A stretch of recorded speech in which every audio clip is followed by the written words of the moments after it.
আসসালামু আলাইকুম। আলহামদুলিল্লাহ, গাছ রোপণ করার পূর্বে সবথেকে গুরুত্বপূর্ণ যে বিষয়টি রয়েছে সেটি হলো মাটি নির্ধারণ।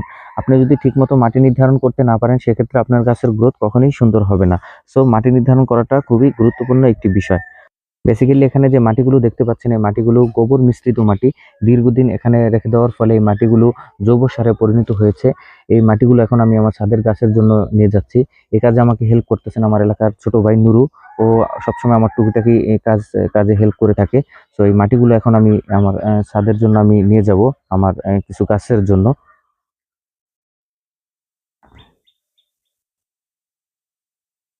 আপনাদের মনে প্রশ্ন আসতে পারে যে মাটিগুলো দিয়ে আমি কি করব।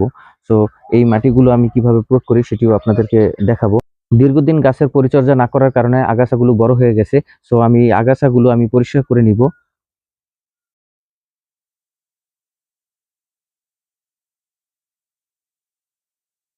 আপনাদের সাথে খুবই গুরুত্বপূর্ণ একটি বিষয় শেয়ার করব। আমি প্রিভিয়াসলি একটি ভিডিও আপলোড করেছিলাম যে আপনারা বাসা বাড়িতে যে ডিম খেয়ে থাকেন এই ডিমের খোসাগুলো আপনারা ফেলে না দিয়ে আপনারা চাইলে এই ডিমের খোসাগুলো গুঁড়ো করে আপনারা এই গাছের গুঁড়ো প্রয়োগ করতে পারেন, তাতে আপনার ফলন আরো বেশি হবে। মরিচ গাছটি রেখে দিব কারণ মরিচ গাছটি বড় হয়ে গেছে। ছোট ছোট মরিচের ফুল আসতেছে, সো মরিচ গাছটি এখানে আমি রেখে দিব।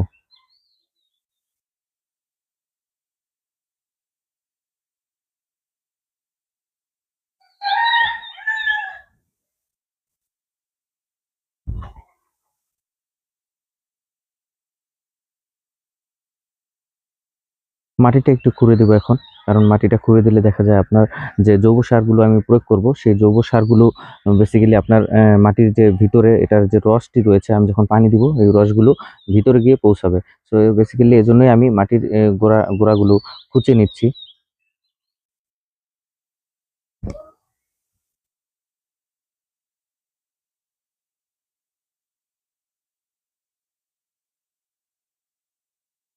মাশাআল্লাহ, দেখতেই পাচ্ছেন যে এখানে আপনার লিচু গাছে হিউজ পরিমাণে মুকুল আসছে।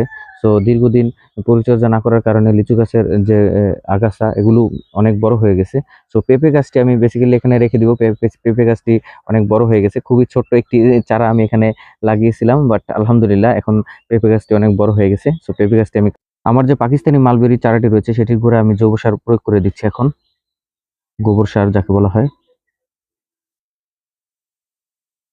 এবং আমার যে আপনার লিচু গাছের চারা রয়েছে, লিচু গাছের চারাটিতেও আমি কিছু গোবর সার প্রয়োগ করে নিব এখন।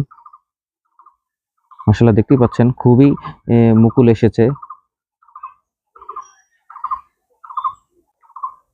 এখন আমার যে থাই আতাফল গাছটি রয়েছে সেই গাছটির গোড়েও কিছু গোবর সার আমি প্রয়োগ করে দেব এখন।